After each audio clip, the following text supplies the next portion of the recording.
Members Jim Dolan, Here. Michelle Lynn, here. David Lane, Here. Cameron Moses, Here. Nancy Campbell, Here. Vice Mayor Jenny Koch, Here. Mayor Kalshigi. Here. Thank you. Thank you. All right, we're here to discuss and consult with the city attorney regarding settlement discussions conducted in order to avoid or resolve litigation with Kate McCullough from 549 Gem Lane. Ms. McCullough is here and has 10 minutes to present to the council, so we'll turn this 10 minutes over to you. In your group, you just go up to the podium here and please feel free to give your testimony for 10 minutes.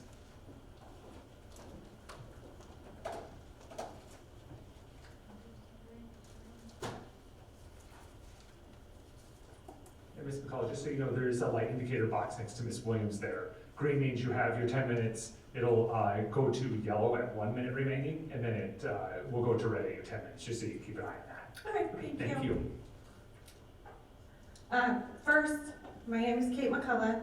I wanted to say thank you for giving us an opportunity to speak and hear our situation.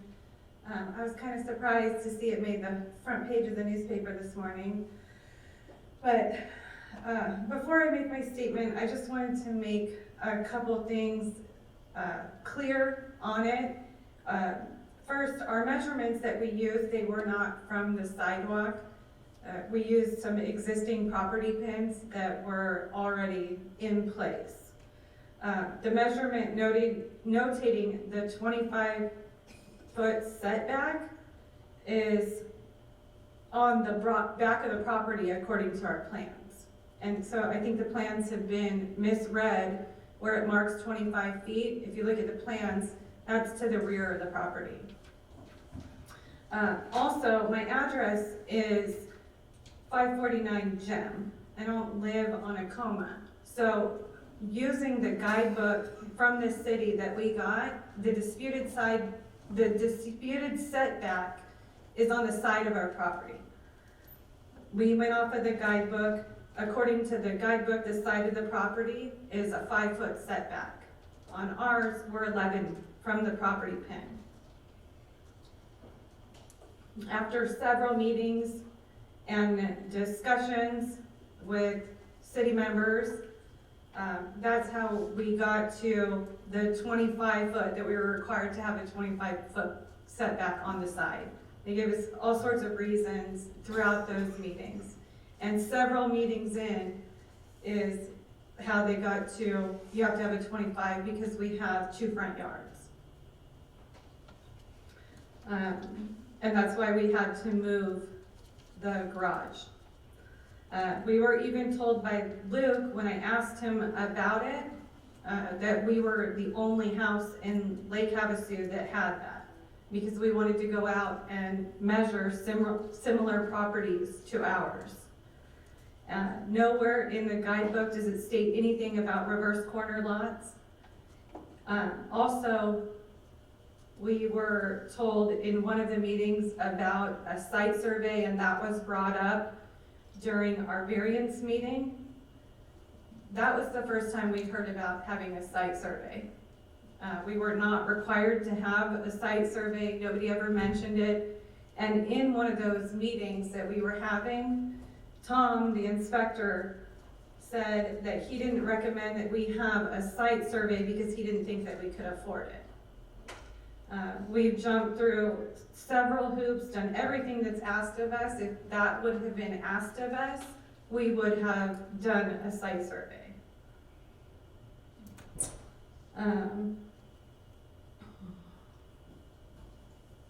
During that variance meeting also, one of the members on the variance board, he kept asking somebody in the city, I can't remember who it was, if it was required, because he said he wanted to have it noted on record that the city doesn't require a site survey. The plans were redlined 3 times, never once for the placement of the garage. We were redlined for walls and vents, but never once ever for the placement. So I just wanted that to be noted before I made my statement. And I have here the guidebook showing the 5-foot setback, and I have a copy of the plans. If you guys want to see them, showing the 25 is to the rear property. So, sorry. It's really difficult to express in words the amount of stress and strain this has put on myself and my family since August 4th. This project has consumed all of my time. I've had several meetings with the city since August 4th. At a moment's notice, I drop everything I'm doing and drive up to the city when it's needed. We submitted plans on March 5th to build the garages, the big garage and the little garage. Like I said, they were redlined 3 times, never once for the placement of the garage. During those red lines, we jumped through every hoop that was required. Carl, that was reviewing the plans, had us put in ties that support a Category 4 hurricane, brace walls and vents. We have received the approved plans and permits on March 6th. The day that we received those plans, I purchased all of the lumber, all of the trusses, every bit of building material that we need to build the garages.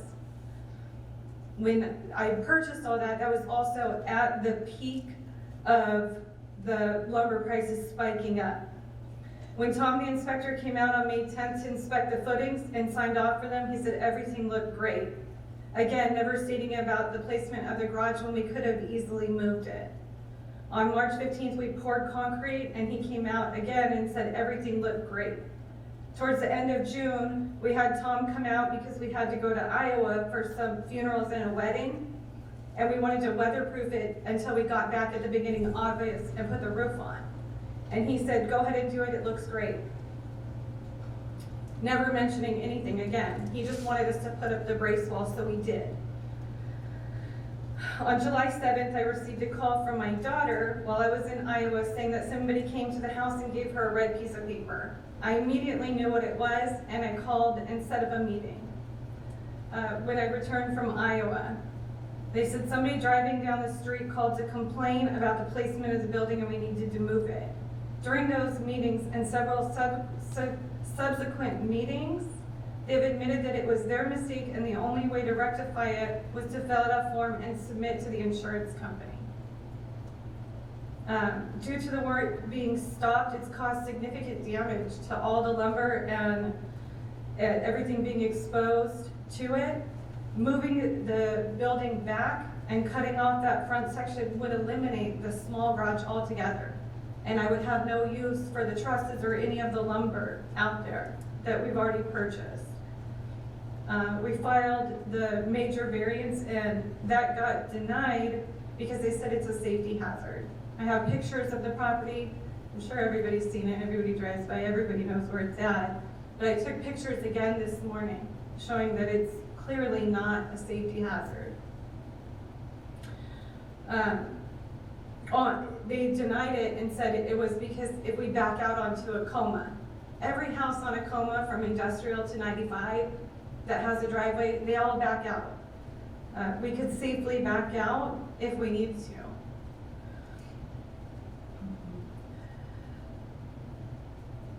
Ours would be no different than anybody else's property facing a coma. 2 board members even chased us out of that meeting, apologizing to us and saying that they were sorry, that they had to deny it, that they didn't want to. I asked them why. They just said they had to. I've shown multiple times that it's not a danger. And all of our immediate neighbors have stated in written letters saying that they don't care about it. It's on our property, build what you want. We've even had, in that variance meeting, one of our neighbors came in and testified that when he pulls out from the cul-de-sac, it doesn't impede or block his view.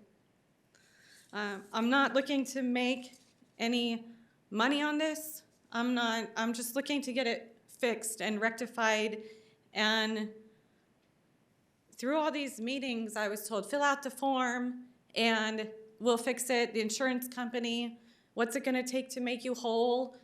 You know, I just want what we were told was gonna happen. I don't want to be in the newspaper.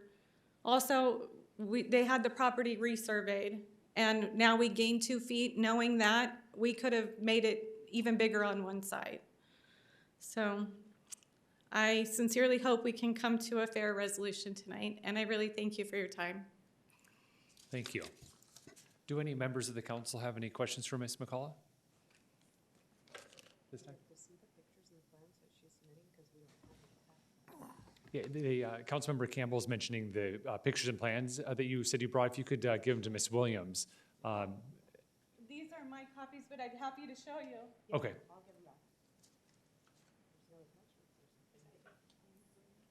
This one is the booklet that shows the 5 foot on the side yard. These are the plans. It's in Yeah. council communication Yeah, and council communication also. from Kelly. That's the rear of the property. This is the south. And then these are just some. Okay.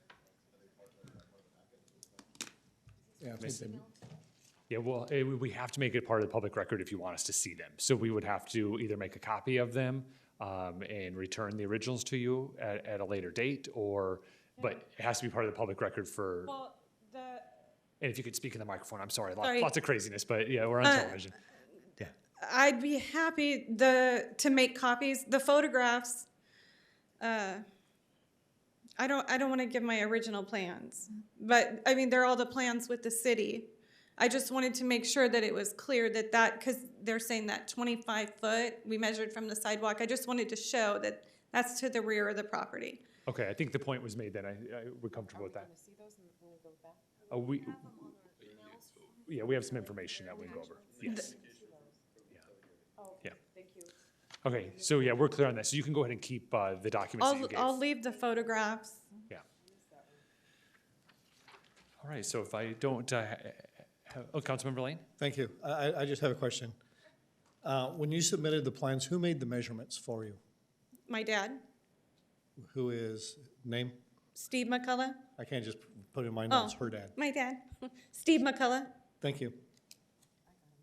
Okay, great. Any other questions? All right, so, Councilmember Dolan? I have a question. So, assuming we could get to a point where it's determined that the building's either fine where it is, or it can be redone, you're ready to continue it past the stage that it's in right now with funds and ready to finish the project as far as from where we're seeing it right now then, right? Yes, Okay. yes. The big garage and the little garage, and we'd be done by now. Okay. Thank you. All right, seeing no further questions, I would move to item 5 on the agenda, which is a motion to adjourn to executive session. So moved. All right, we have a motion and a second. All in favor, please say aye. Aye. All right, so Ms. McCullough, we're going to go into executive session, get consultation from our attorney, and have a discussion, then we'll resume back to this special meeting with some discussion. Okay, Okay, thank you. thank you. All right, we'll reconvene to our special meeting and move to item 7, which is a public hearing. 7.1, discussion and possible action, if necessary, to comply with open Arizona meeting law following the executive session regarding settlement discussions conducted in order to avoid or resolve litigation with Kate McCullough at 549 Gem Lane. So we did meet in executive session, and I believe there is a motion. Mayor, Yes, Vice Mayor Koch? motion? Please. Oh, I'm sorry, this is a public hearing. Would anyone like to address the city council on this matter? I'm sorry, which matter is it? I came to support Lake Havasu, America, what are we doing here? That will start at 6 PM, our regular meeting. Yes, Sorry. yes. Yeah. Would anyone like to address this on the Gem Lane matter? All right, we'll go ahead and close the public hearing and bring it back to council for discussion or possible motion. Mayor, Yes, Vice Mayor Koch, motion? please. I move to direct the city staff to proceed as discussed in executive session. We have a motion from Vice Mayor Koch and a second from Councilmember Dolan. Is there any further discussion? Seeing none, we're ready to vote.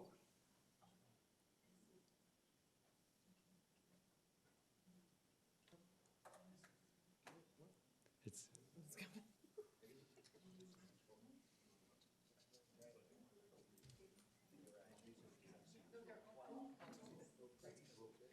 Motion carries 7-0. thank you. All All right, Ms. McCullough, what occurred is we have now given direction to city staff to enter into conversations with you. They'll be in touch with you next week to hopefully bring resolution to your issue. All right, yeah. Thank you. Thank you. We'll move on to item 8, motion to adjourn. All right, we have a motion and a second. We'll resume in about 15 minutes for our regular meeting. We are adjourned.